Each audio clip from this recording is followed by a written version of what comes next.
Bienvenue sur le podcast de Lyon Sandel, un format audio pour découvrir ceux qui font bouger le territoire. Situé en Normandie, à 1 heure de Paris et 30 minutes de Rouen, Lyon Sandel est un territoire rural qui regorge de pépites.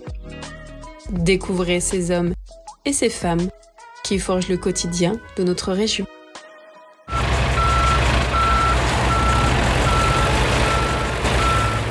Aujourd'hui, nous partons à la rencontre de Chloé Valette, DRH et co-dirigeante de l'entreprise de BTP Valette. Située à Ratepont, Chloé nous parle de cette entreprise familiale qu'elle porte avec son mari, mais surtout des valeurs qu'ils transmettent ensemble pour la pérenniser. Intégrité, qualité, humain, la recette miracle qui fait prospérer cette entreprise depuis plus de 200 ans. Portrait d'une entrepreneuse. Chloé Valette. J'ai rejoint l'entreprise Valette depuis 12 ans maintenant. Précédemment, j'étais dans les métiers bancaires. J'ai une formation d'école de commerce à la base. Et je suis arrivée dans les métiers du BTP au sein de l'entreprise Valette par mon mari, qui est l'héritier depuis 7 générations au sein de l'entreprise. Et donc, j'ai fait le choix de le rejoindre pour co-diriger les entreprises Valette, Seba et TPE sur le territoire de la vallée de Landelle.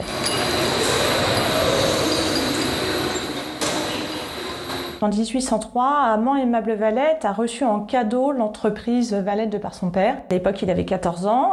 Il a attendu ses 18 ans pour vraiment la développer en tant qu'activité économique. Et c'est de cette année-là que serait née l'entreprise Valette. On était sur des métiers que l'on appelait paveurs de roi à l'époque. C'était des métiers de maçon, mais c'était une autre dénomination. On était basé à l'époque à Sotteville-lès-Rouen. Et c'est une entreprise qui a prospéré au fur et à mesure des années, qui a traversé des guerres, qui s'est transmise de père en fils. Donc c'est vraiment une entreprise familiale. Ça fait plus de 200 ans que l'entreprise existe. C'est un lourd patrimoine à porter. L'idée, c'est qu'on perdure sur les prochaines décennies.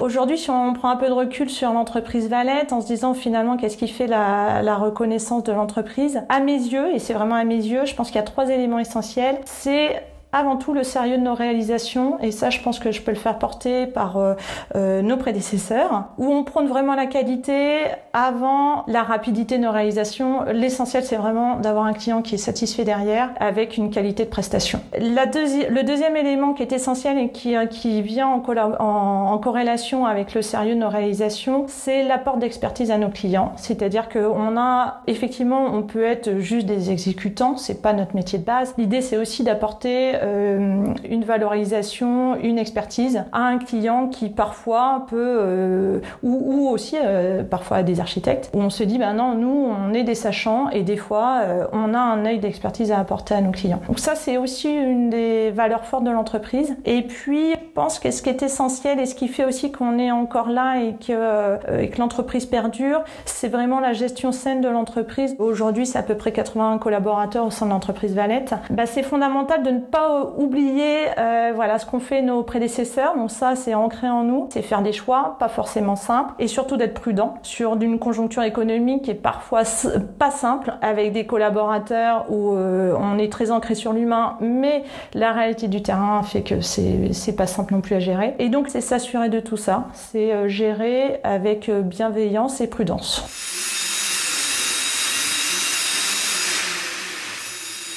Être une femme dans le BTP, finalement, si on reste soi-même, c'est assez simple. Moi, j'adore, au contraire. J'ai connu le secteur bancaire dans des fonctions RH très féminisées, purement féminisées. D'ailleurs, service RH, une 40aine de collaborateurs que des femmes. J'arrive dans le BTP, c'était un choix sans vraiment savoir où est-ce que j'allais arriver. Et finalement, j'adore parce qu'on est sur des relations très simples, humaines. On se dit les choses. Le respect reste là néanmoins. Et moi, j'adore. En tout cas, ça me correspond bien. J'aime bien la franchise, la sincérité et des échanges directs, sans nuance. Donc j'invite toute femme à s'orienter vers le BTP. On sait que de plus en plus le BTP accueille des femmes sur les chantiers et aussi en dirigeant d'entreprise. Donc voilà, profitons-en. S'il y a une belle voie qui s'ouvre à toutes les femmes.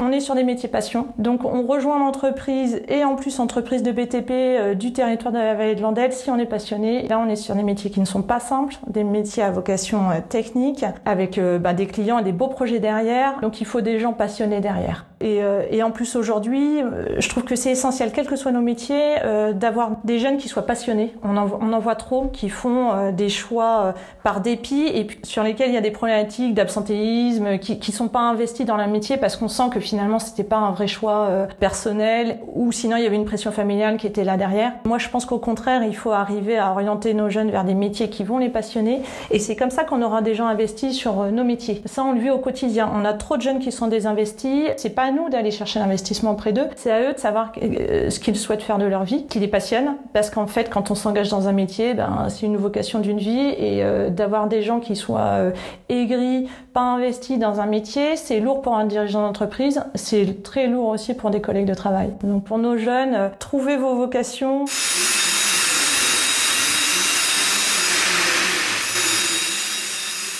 Les 3 valeurs pour nous, c'est intégrité, l'humain et la qualité. L'humain au sein de l'entreprise, et notamment l'entreprise de BTP, prend clairement tout son sens. En fait, les ressources humaines jouent un rôle essentiel au sein de nos entreprises de BTP, puisque sans eux, on ne pourrait pas réaliser nos travaux de construction. Et donc, qui dit humain, dit adaptation permanente à un humain qui a ses humeurs, donc ça, on vit l'humain au quotidien et on les accompagne. Donc nous, c'est un vrai projet d'entreprise que d'accompagner l'humain. C'est à la fois, on les recrute, donc un recrutement, c'est un pari pour demain, c'est-à-dire qu'on ne sait jamais réellement dans quoi on s'engage et des fois on a des belles expériences de vie parce que pour moi c'est une expérience de vie, souvent on le dit en entretien en se disant l'idée c'est de faire un parcours de vie ensemble et plus il sera long mieux ce sera et parfois c'est des temps de présence en entreprise qui vont être ponctuels mais en tout cas qu'ils aient eu le sentiment d'avoir grandi au sein de l'entreprise.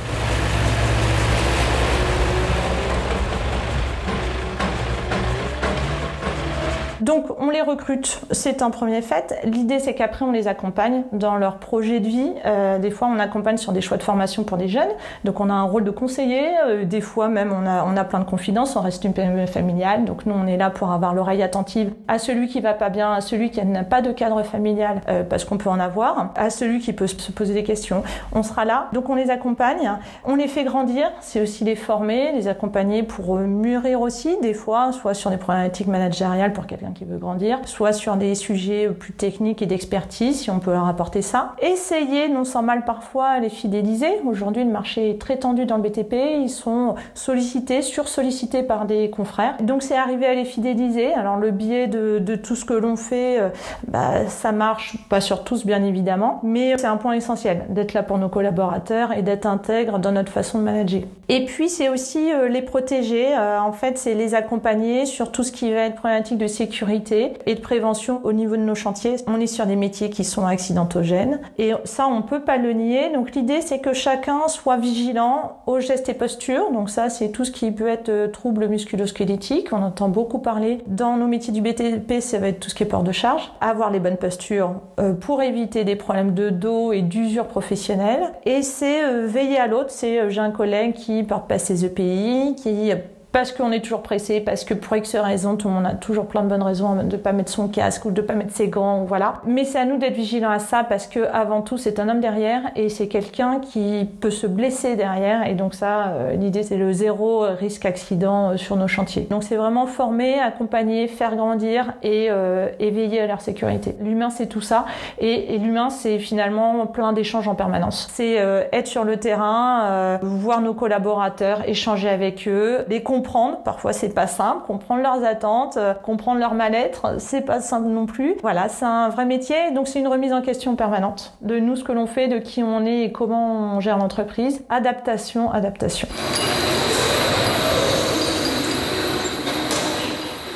Après, à mes yeux, et c'est surtout ce qui nous paraît essentiel, c'est l'intégrité. C'est la confiance que l'on va avoir de nos clients sur la posture et la droiture que l'on peut avoir sur quand on répond à des appels d'offres, quand on répond à des marchés privés, quand on a un client en face, quand on a un collaborateur que l'on va embaucher. C'est être droit. Je pense que c'est une des valeurs fortes que nous a transmise le père de Julien Valette. C'est la droiture. Et la troisième valeur, ça va être la qualité. Et la qualité, elle se répand sur plein de domaines, c'est la qualité de nos réalisations sur le métier du bâtiment. C'est la qualité de l'échange que je peux donner à un collaborateur ou à un confrère ou à toute personne que je vais rencontrer ou à un fournisseur ou à un client. C'est la qualité de l'échange que je vais avoir avec lui. Et ça, moi, je trouve que c'est essentiel aujourd'hui. Alors finalement, derrière toute qualité d'échange, on revient sur l'humain. L'humain aujourd'hui, on peut pas œuvrer sans. Donc voilà, la qualité de nos échanges, la qualité de nos prestations.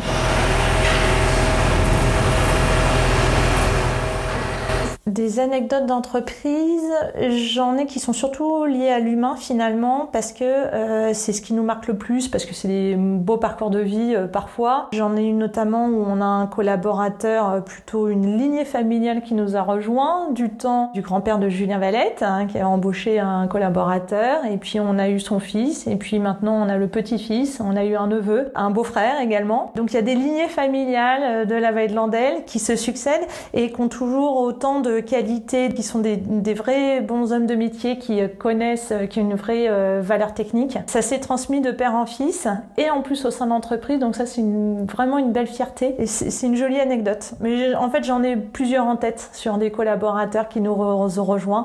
Donc il y a ça, il y a la lignée familiale et pourvu que ça dure, j'allais dire. Et puis il y a aussi le collaborateur qui nous rejoint, qui veut refaire sa vie, qui reprend sa destinée en main, qui reprend sur le tard un CAP de maçonnerie, que je vois en entretien sans trop y croire, mais sans savoir vraiment ce que j'allais faire. Et donc je lui dis allons-y, mais vraiment sans savoir. Et je me dis on verra bien. Et si ça va pas, on arrêtera là. Et puis si ça va bien, on poursuivra. Et puis je lui ai donné sa chance en fait. C'est surtout ça. Des fois on se dit on tend la main et parfois il y en a qui savent la prendre. Et là pour le coup le collaborateur en question a bien pris conscience de ce qu'on lui offrait comme opportunité de se réaliser. C'est surtout ça. C'est quelqu'un qui n'avait pas forcément de cadre familial, qui n'avait pas de repère, et l'entreprise lui a apporté ce repère. Il a fait son CAP maçonnerie qu'il a brillamment réussi. Il a poursuivi derrière ses études, il voulait absolument se réaliser au niveau scolaire. Il a poursuivi par un BP en maçonnerie qu'il a fait également chez nous. Je pense que c'est quelqu'un, il avait une soif d'apprendre,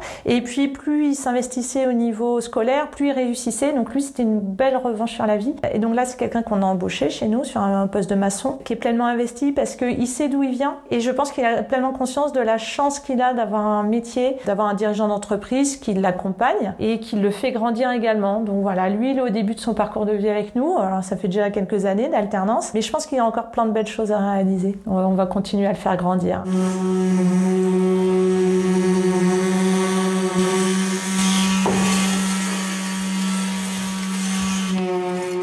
C'est quand même une vraie fierté de l'entreprise que d'avoir des projets sur le territoire, parce qu'on est une entreprise du territoire de la vallée de Landelle. Ça a été un choix par nos prédécesseurs. Ça a été un choix pour eux de s'y implanter. C'est un choix pour nous d'y rester. Donc les projets sur lesquels on est les plus fiers, c'est avant tout le collège de Fleury-sur-Andelle. C'est un beau projet du territoire et c'est vrai que je me souviens, moi je venais de rejoindre l'entreprise quand on l'a obtenu. C'était une belle fierté pour monsieur Valette, monsieur Guy Valette, mon beau-père, pour Julien Valette aussi. Et je pense essentiellement parce que déjà c'est un beau projet de construction, c'est une belle réalisation, et parce que c'est un chantier du territoire, et donc on avait à cœur, et on a toujours à cœur de réaliser les chantiers du territoire. Donc ça c'était un beau chantier. Il y a le siège de la Comcom, il y a aussi la piscine de Pont-Saint-Pierre. Donc voilà, c'est tout plein de projets du territoire où finalement c'est souvent ce que je dis à un nouveau collaborateur qui nous rejoint, c'est la fierté, voilà, d'avoir construit, de montrer à sa famille qui habite sur le territoire, de dire moi j'ai participé à la construction de ce bâtiment.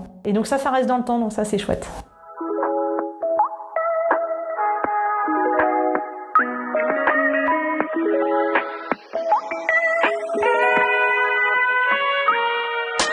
Merci pour votre écoute. On se retrouve prochainement pour une nouvelle pépite en Lyon-Sandelle. D'ici là, retrouvez l'intégralité du reportage et plus encore sur le site cdcla.fr et les réseaux sociaux Facebook et LinkedIn de Lyon-Sandelle. À très vite!